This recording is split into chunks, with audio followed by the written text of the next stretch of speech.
नमस्कार विद्यार्थी मित्रांनो, मी प्राध्यापक प्रशांत नागणे प्रशांत क्लासेसमध्ये आपलं पुनर्ष एकदा मनपूर्वक स्वागत करतो. विद्यार्थी मित्रांनो, GDCA आणि CHM परीक्षा मे 2026 परीक्षेची तयारी करताय तर तुम्हा सर्व विद्यार्थ्यांसाठी आजचा हा व्हिडिओ खूप आणि खूप महत्त्वाचा आहे. परीक्षेसाठी ऑनलाईन अर्ज सादर केले आहेत.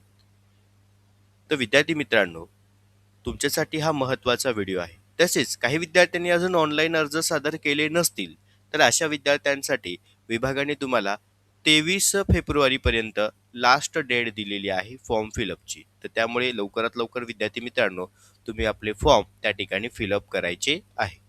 ओके.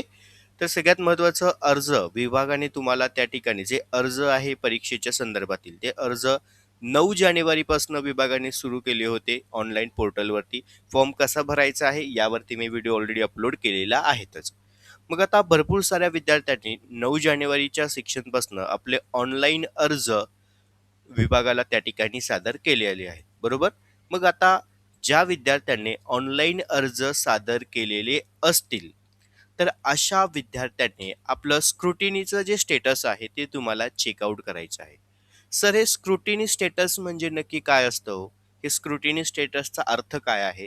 तर खूप सोपा अर्थ आहे. बघा, तुम्ही GDCA अँड CHM परीक्षा मे 2026 साठी ऑनलाईन अर्ज सादर केला की ज्यामध्ये तुम्ही तुमची प्रोफाईल ID, ज्यामध्ये तुमचं आधार नंबर, तुमचं नाव, पत्ता, डेट ऑफ बर्थ, ओके, महत्त्वाचा त्या ठिकाणी सगळ्यात तुमचं ईमेल ID, मोबाईल नंबर, या सगळ्या व्यवस्थित पहिल्या टप्प्यामध्ये माहिती भरली.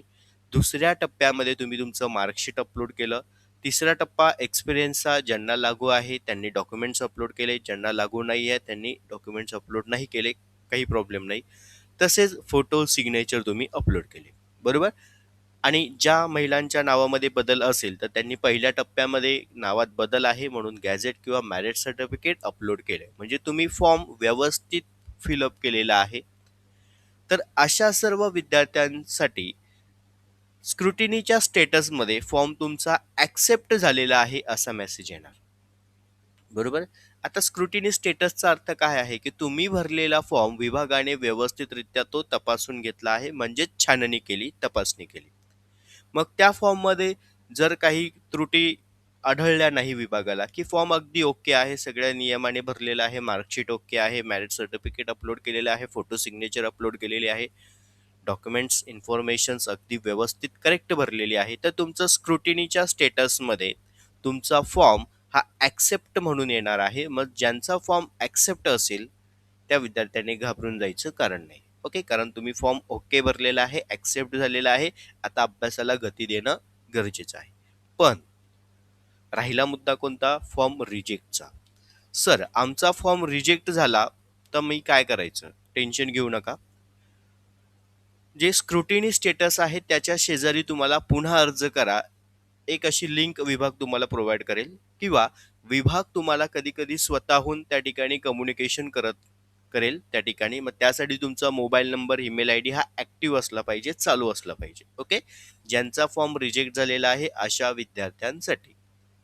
किंवा तुम्ही डायरेक्टली विभागाला कम्युनिकेशनही करू शकतात मेल थ्रू. जे नोटिफिकेशन GDCA मे 2026 आलेलं आहे तिथे सुरुवातीलाच तुम्हाला मेल ID विभागाने दिलेला आहे, ओके. त्या मेलवरती तुम्ही संपर्क करू शकता. हे कोणासाठी आहे? ज्यांचा फॉर्म रिजेक्ट झालेला आहे अशा विद्यार्थ्यांसाठी. पण ज्यांचा फॉर्म ॲक्सेप्ट झालेला आहे त्यांनी टेन्शन घ्यायची गरज नाही. इथपर्यंत कळालं. आता फॉर्म रिजेक्ट का होतो रे? तर बघा, बरेचसे विद्यार्थी काय करतात, चुकीच्या पद्धतीने फॉर्म फिलअप करतात, बरोबर. म्हणजे चुकीचं मार्कशीट अपलोड करणं, किंवा त्या ठिकाणी फोटो सिग्नेचर चुकीच्या पद्धतीने अपलोड करणं, किंवा जर महिलांच्या बाबतीमध्ये नावात बदल असेल पण त्यांनी मॅरेज सर्टिफिकेट किंवा गॅझेट अपलोड केलेलं नसेल तर ह्या कारणामुळे सुद्धा तुमचे फॉर्म रिजेक्ट केले जातात. पण त्यासाठी तुम्हाला पुन्हा एक संधी दिली जाते पुन्हा अर्ज करायची. काही ठराविक कालावधीपर्यंत तुम्हाला ते डॉक्युमेंट्स प्रोफाईल ID वरती जाऊन जी दिलेली लिंक असते विभागाने पुन्हा अर्ज करायची, त्या लिंकला क्लिक करून जे काही डॉक्युमेंट्स तुम्हाला अपलोड करायला सांगितलं असेल ते तुम्हाला वेळेत अपलोड करणं बंधनकारक असतं.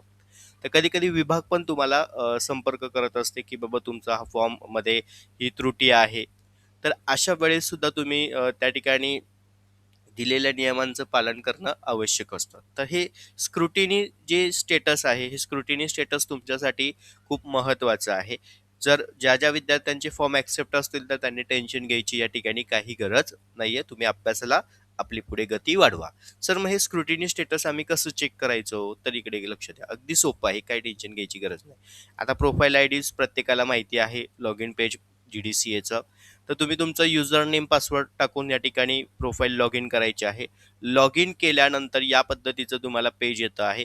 जिथं तुमची प्रोफाईल आयडी 100% दिसणार.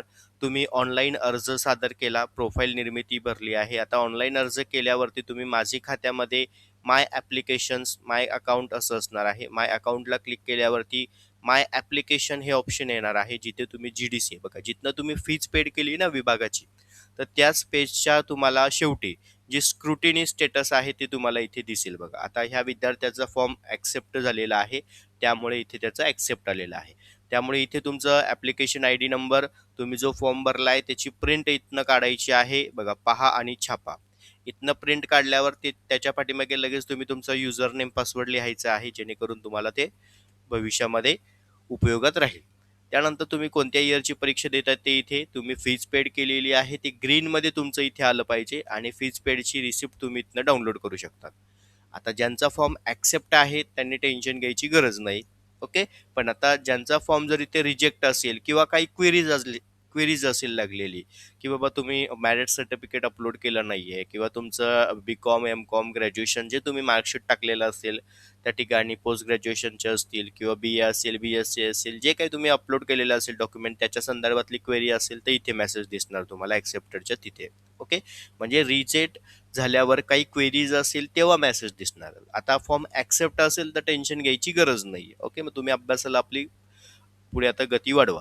त्यानंतर जर त्यांचा फॉर्म रिजेक्ट असेल तर त्यांना इथे पुन्हा अर्ज करा ची एक लिंक दिली जाते किंवा विभाग तुम्हाला स्वतःहून त्या ठिकाणी कम्युनिकेशन करत असतं. मी किंवा म्हटलंय. त्यामुळे तुम्ही इथे अपडेट राहणं गरजेचं आहे. येतंय लक्षात? नाहीतर मग जानेवारीमध्ये फॉर्म फिलअप केला आणि फेब्रुवारीत फॉर्म फिलअप केला आणि मग डायरेक्ट मेमध्ये आम्ही लॉग इन केलं हॉल तिकीटसाठी. जर त्याआधी काही विद्यार्थ्यांना जर काही स्क्रुटिनिंग त्या ठिकाणी सिक्युरिटी स्क्रुटिनिंगच्या पार्टमध्ये जर काही लागली असेल स्क्रुटिनिंगमध्ये की रिजेक्ट झाला आहे किंवा काही क्वेरीज आहेत, तर मग दिलेल्या वेळात तुम्ही ते अपलोड केलेलं नसणार, तर त्यावेळेस तुमचा फॉर्म रिजेक्ट होतो आणि हॉल तिकीट तुमचं जनरेट होत नाही. त्यामुळे आधीच या सगळ्या गोष्टी मी क्लिअरपणे सांगतोय की जे आपलं स्क्रुटिनी स्टेटस आहे ते तुम्ही व्यवस्थित पहिलं चेकआउट करा. येते लक्षात? हे स्क्रुटिनी स्टेटस तुमच्यासाठी खूप महत्त्वाचं आहे की विभाग जो तुम्ही फॉर्म फिलअप केलेला आहे त्या फॉर्मची छाननी करतं, तपासणी करतं, पाहणी करतं. ओके. तर फॉर्म तुमचा ओके असेल तर काहीच टेन्शन नाही आहे. सर्व विद्यार्थ्यांना परीक्षेच्या दृष्टीने ऑल द बेस्ट. तसेच विद्यार्थी मित्रांनो, ज्या विद्यार्थ्यांना मे 2026च्या परीक्षेची तयारी करायची आहे, ओके, GDCA परीक्षा संदर्भातील, तर आपली एक बॅच आम्ही नुकतीच सुरू केलेली आहे. February to May. ओके. हे आपलं बॅचचं शेड्यूल असणार आहे. त्यामुळे ज्या विद्यार्थ्यांना बॅच जॉईन करायची असेल तर 85 30 80 42 74 हा आपला व्हॉट्सअप नंबर आहे. या व्हॉट्सअप नंबरवरती तुम्ही तुमचं पूर्ण नाव, तुमचा जिल्हा, तुमचं एज्युकेशन टाईप आउट करून सेंड करायचं आहे. जे काही फीज स्ट्रक्चर असणार आहे ते तुम्हाला व्हॉट्सअपला सेंड केलं जाईल. ज्यांना शक्य असेल त्यांनी लवकरात लवकर बॅच जॉईन करा.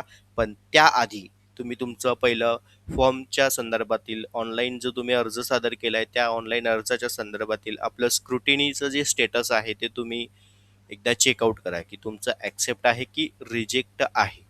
ओके. ही महत्त्वाची सूचना होती, प्रत्येक विद्यार्थ्यांपर्यंत पोहोचवणं गरजेचं होतं. त्यामुळे प्रत्येक विद्यार्थ्याला ही महत्त्वाची सूचना समजली असेल. फॉर्म ॲक्सेप्ट आहे का रिजेक्ट आहे हे कसं व्हेरीफाय करायचं हे कळालं. स्क्रुटिनी स्टेटसचा अर्थ कळाला. सर्व विद्यार्थ्यांना ही महत्त्वाची सूचना व्यवस्थित समजली असेल. आपल्या मित्रमैत्रिणींपर्यंत देखील हा व्हिडिओ पोहोचवा, जेणेकरून त्यांनासुद्धा आपला जे स्क्रुटिनी स्टेटस आहे ते चेक करण्यासाठी मदत होईल. आणि सर्वात महत्त्वाचं, अभ्यासाला सुरू करा. सर्व विद्यार्थ्यांना परीक्षेच्या दृष्टीने ऑल द बेस्ट. धन्यवाद.